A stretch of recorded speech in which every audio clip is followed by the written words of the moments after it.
Microsoft white board ഇത് എല്ലാവർക്കും free ആയിട്ട് അവൈലബിൾ ആണ്. ബട്ട് ഇതെന്ന് പറയുന്നത് വളരെ പവർഫുൾ ആയിട്ടുള്ള ഒരു വൈറ്റ് ബോർഡാണ്. അതായത് വളരെ സിമ്പിളാണ്. നമുക്കൊരു കോറ്റ് പോലെ പെട്ടെന്നൊരു ഡിസ്കഷൻസും പെട്ടെന്നൊരു കൊളാബറേഷനും വേണ്ടി വരുമെന്നുള്ള സമയത്ത് നമുക്ക് യൂസ് ചെയ്യാൻ പറ്റുന്നൊരു വൈറ്റ് ബോർഡാണ് മൈക്രോസോഫ്റ്റ് വൈറ്റ് ബോർഡ് എന്ന് പറയുന്നത്. ഞാൻ ഇതിനു മുമ്പും ഡിസ്കസ് ചെയ്തിട്ടുണ്ട് പല വൈറ്റ് ബോർഡ്സും, മിറാനോട്ട്, ക്ലിക്കപ്പ്, അങ്ങനെ പലതും. അതിൻ്റെയൊക്കെ ഡിസ്ക്രിപ്ഷൻ ഞാനിവിടെ കൊടുത്തേക്കാം. ഞാനൊരു ഉദാഹരണം നോക്കുകയാണെങ്കിൽ ഇവിടെ ഒരു പുതിയ വൈറ്റ് ബോർഡ് നമുക്ക് ക്രിയേറ്റ് ചെയ്യാം. So one of the most useful thing എന്ന് പറയുന്നത് ഈ ടെംപ്ലേറ്റുകളാണ്. അതിനകത്ത് വളരെ നല്ല ഡീറ്റെയിൽഡ് ആയിട്ടുള്ള ടെംപ്ലേറ്റ്സുകൾ ഇതിനകത്തുണ്ട്. അവർ കാറ്റഗറൈസ് ചെയ്ത് so that we don't need to start from the scratch. ഇപ്പം ഞാൻ ടെംപ്ലേറ്റ്സ് എടുക്കുന്നില്ല, ബട്ട് ഞാൻ just right away we are going for white board. So white board എന്ന് പറയുന്നത് നിങ്ങളുടെ മൈക്രോസോഫ്റ്റ് അക്കൗണ്ടുമായിട്ട് സിങ്ക് ആകും. So you can open in the phone also.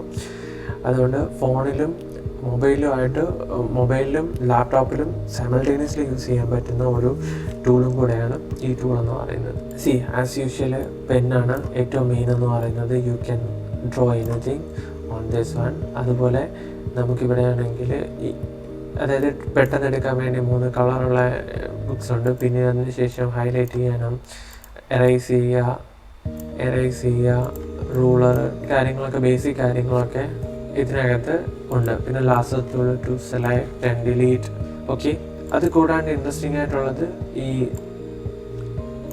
Sticky notes നമുക്ക് ഇതിനകത്ത് ആഡ് ചെയ്യാൻ പറ്റും. ഈ സ്റ്റിക്കി നോട്ട്സ് എന്ന് പറയുന്നത് ഓൾമോസ്റ്റ് എല്ലാ വൈറ്റ് ബോർഡ് ബേസ്ഡ് പ്രൊഡക്ടിവിറ്റി ടൂൾസിനും ഉള്ള ഒരു സംഭവമാണ് ഈ സ്റ്റിക്കി നോട്ട്സ് എന്ന് പറയുന്നത്. സോ നമ്മളിപ്പോൾ ഇതിനെപ്പറ്റി എന്തെങ്കിലും കമൻറ്റ് എഴുതാനാണ്, സോ ഇങ്ങനെ ആഡ് ചെയ്യാൻ പറ്റും. അതുകൂടാതെ പിന്നെ ഇതിനകത്ത് എനിക്ക് വേറൊരു ഇൻട്രസ്റ്റിംഗ്, പിന്നെ നോർമലി ടെക്സ്റ്റ് ആഡ് ചെയ്യാം, അതുപോലെ ഷേപ്സ് ആഡ് ചെയ്യാം. പിന്നെ ഈ ആരോസ് ഷേപ്പിൽ തന്നെയാണ് നിങ്ങൾക്ക് ആരോസ് ഉള്ളത്. എന്തെങ്കിലും ആരോസ് കണക്ഷൻസ് ഒക്കെ പറയണമെന്നുണ്ടെങ്കിൽ വി ക്യാൻ ആഡ് ദാറ്റ്. ഇനി നമുക്കൊരു കാര്യം എന്ന് പറയുന്നത്, വേറൊരു കാര്യം എന്ന് പറയുന്നത് പെന്നിൻ്റെ ഇപ്പം OneNote പോലെ നമ്മളിപ്പോൾ ഒരു ഷേപ്പ് വരച്ച് കഴിഞ്ഞാൽ ഓട്ടോമാറ്റിക് റെക്കഗ്നൈസ് ചെയ്യിപ്പിക്കാൻ പറ്റും. എൻഹാൻസ്ഡ് ഇങ്ക് ഷേപ്പ് എന്നുള്ള ഈ സെറ്റിങ്സിൽ നിന്ന് എൻഹാൻസ്ഡ് ഇങ്ക് ഷേപ്പിൽ ചെക്ക് ചെയ്താൽ നമുക്ക് if you draw a square it automatically identify the square or circle. പിന്നീട് ഞാൻ പറഞ്ഞല്ലോ ഓൺലൈൻ വൈറ്റ് ബോർഡ് എന്ന് പറയുന്നത്, അതൊരു വൈറ്റ് ബോർഡ് എന്ന് പറയുന്നത് മെയിൻലി നമുക്ക് ഒരു ബ്രെയിൻ സ്റ്റോം ചെയ്യാനും കുറച്ച് ക്ലാരിറ്റി കിട്ടാനും വേണ്ടിയിട്ടാണ്. എപ്പോഴും pen and paper is best.